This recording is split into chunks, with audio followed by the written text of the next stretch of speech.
പഠിക്കാൻ മടിയാണോ? എക്സാമൊക്കെ അടുത്ത് വരുമല്ലേ. നാളെ എക്സാം ഉള്ളവർക്ക് വേണ്ടിയാണ് ഈ ഒരു വീഡിയോ. ഫുള്ള് കാണണേ. എന്തായാലും അവസാന സമയമാണ്, പഠിച്ചേ പറ്റത്തുള്ളൂ. അപ്പം നിങ്ങൾ ഒന്നാമത് ചെയ്യേണ്ട കാര്യം, അറിയാത്ത ടോപ്പിക്ക് ഇരുന്ന് പഠിക്കാനായിട്ട് ശ്രമിക്കരുത്. കാര്യം എന്താണെന്ന് വെച്ചാൽ, നിങ്ങൾ പുതിയൊരു ടോപ്പിക്ക് പഠിക്കുകയാണെങ്കിൽ ഇനി എന്തായാലും കവർ ചെയ്യാൻ പറ്റത്തില്ല. നിങ്ങളുടെ ഉള്ളതോടെ മറന്നു പോവുകയാണ് ചെയ്യുന്നത്. അപ്പോൾ നിങ്ങൾ എന്ത് ചെയ്യണം? അറിയാവുന്നത് ഒന്നുകൂടെ റീകോൾ ചെയ്യുകയും പഠിക്കുകയൊക്കെ ചെയ്യും. അടുത്തൊരു കാര്യമാണ്, നിങ്ങൾ കൂളായിട്ടിരിക്കുക. ഓവർ സ്ട്രെസ് എടുത്തിട്ട് കാര്യമില്ല. നല്ല രീതിക്ക് നിങ്ങൾ പ്രിപ്പയർ ചെയ്താലേ നിങ്ങൾക്ക് അതിന് വേണ്ടിയിട്ടുള്ളൊരു റിസൾട്ട് കിട്ടത്തുള്ളൂ. ഇനിയിപ്പോൾ ആലോചിച്ചിട്ടത് കാര്യമില്ല. Be confident. ധൈര്യം കൈവിടാതിരിക്കുക.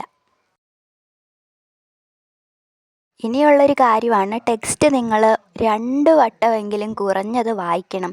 നിങ്ങൾ അതിൽ കൂടുതൽ വട്ടം വായിച്ചാൽ നിങ്ങൾക്ക് അത്രയും ബെനിഫിറ്റ് ആയിരിക്കും. പ്രത്യേകിച്ച് സ്റ്റേറ്റ് സിലബസിലൊക്കെ പഠിക്കുന്നവർക്ക് അത് വളരെ യൂസ്ഫുൾ ആയിട്ട് ഉണ്ടാവും.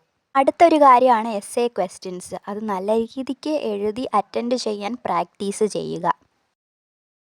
പിന്നെ ടെൻഷനൊക്കെ കുറയ്ക്കാൻ വേണ്ടിയിട്ട് നിങ്ങൾക്ക് അറിയാവുന്ന ചോദ്യങ്ങൾ ആദ്യം പേപ്പറിൽ എഴുതാനായിട്ട് ശ്രമിക്കുക. നിങ്ങൾ നമ്പർ കറക്റ്റായിട്ട് ഇട്ടാൽ മാത്രം മതി. ഇനിയിപ്പോൾ നിങ്ങൾക്ക് കുറച്ചുകൂടെ നീറ്റ്നെസ് തോന്നണം എന്നുണ്ടെങ്കിൽ ഒരു കാര്യം ചെയ്താൽ മതി. സ്കെയിൽ കൊണ്ട് ഓരോ ക്വസ്റ്റ്യനും ഡിവൈഡ് ചെയ്തൊരു ലൈൻ ഇടുക. അത് നിങ്ങളെ നല്ല രീതിക്ക് സഹായിക്കുന്ന ഒരു പോയിൻ്റ് ആണ്. നിങ്ങൾക്ക് എല്ലാവർക്കും നല്ല രീതിക്ക് എഴുതാനായിട്ട് പറ്റും.